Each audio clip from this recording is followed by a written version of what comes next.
হাই everyone, মোৰ চেনেলটোলৈ সকলোকে পুনৰবাৰ স্বাগতম জনাইছোঁ। আজি মই আপোনালোকলৈ লৈ আহিছোঁ পিয়ৰ অসমীয়া ৰঙালাওৰ ঘিলা পিঠা। তো বলক দেৰি নকৰি ৰেচিপিটো ষ্টাৰ্ট কৰোঁ। প্ৰথমতে মই ৰঙালাও কেইটুকুৰা ধুনীয়াকৈ কাটি পেলাই সিজাই ল'ম। তাৰপাছত মই মিঠৈ এক টুকুৰা লৈ ল'ম আৰু মিঠৈখিনি পগাই ল'ম। এনেকৈ পানী দি পিনে কেৰাহী এটাত উতলাই ধুনীয়াকৈ মিঠৈখিনি পগাই ল'ম। আৰু টেষ্ট অনুসৰি মিঠৈ কম বেছি কৰি ল'ব পাৰে। যদি আপুনি বেছি মিঠা খাব বিচাৰে তেতিয়াহ'লে মিঠৈ বেছিকৈ দিব। এনেকৈ মিঠৈখিনি লৰাই একেবাৰে গলি যোৱাকৈ পগাই ল'লোঁ।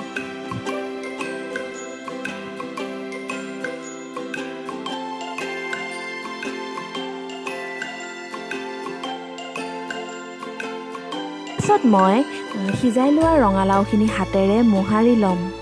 ৰঙালাওখিনি একেবাৰে মই গলি যোৱাকৈ সিজাই লোৱা নাই,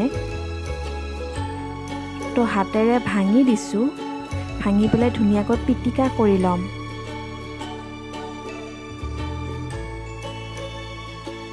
ভালকৈ পিটিকা হোৱাৰ পাছত তাতে মই গলাই লোৱা মিঠৈখিনি দি দিম।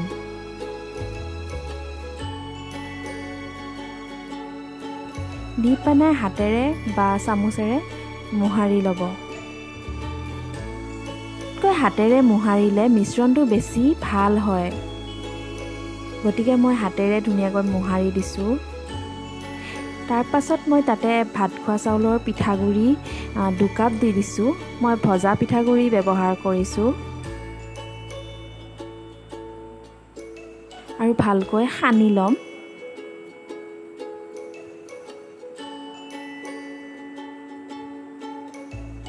ইয়াত কোনো পানী ব্যৱহাৰ নকৰিব। এই মিঠৈ আৰু ৰঙালাওতে পিঠাগুড়িখিনি ভালকৈ মঠিব লাগিব। পানী দিলে ভাল নালাগিব একেবাৰে।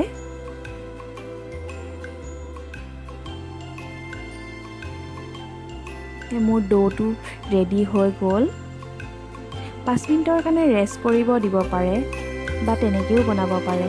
তাৰ পাছত মই ঘিলা পিঠাৰ আকাৰ দি ল'লোঁ।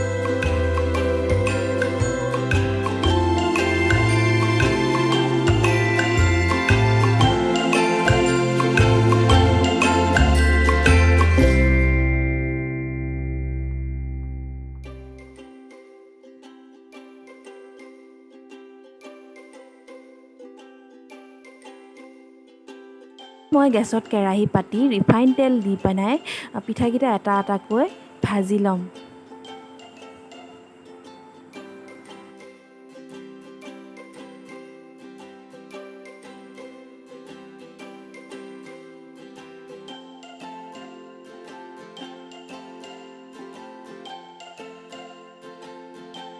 এতিয়া এটা ছাইডে ৰঙা হোৱাৰ পাছত মই লুটিয়াই দুইটা ছাইডে ভালকৈ ভাজি ল'ম।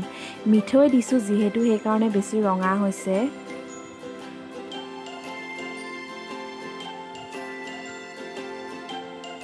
গেছৰ ফ্লেমটো একেবাৰে ল' কৰি থ'ব, নহ'লে জ্বলি যাবগৈ।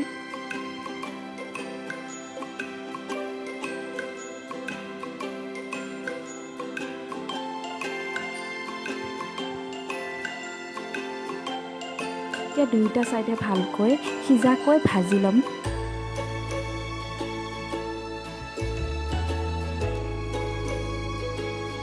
এইকেইটা ভজা হৈ গৈছে, এইকেইটা মই এতিয়া নমাই ল'ম। নমাই পিনে মই বাকীকেইটা পিঠাও তেনেকৈয়ে ভাজি ল'ম।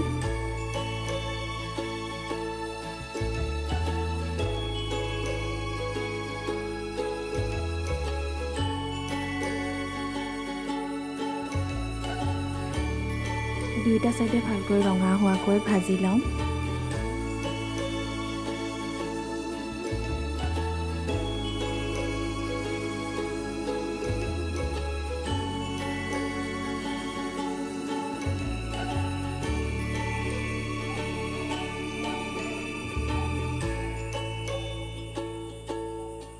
এতিয়া মোৰ ৰঙালাও পিঠা প্ৰায় হৈ গৈছে। এতিয়া মই নমাই ল'ম ধুনীয়াকৈ।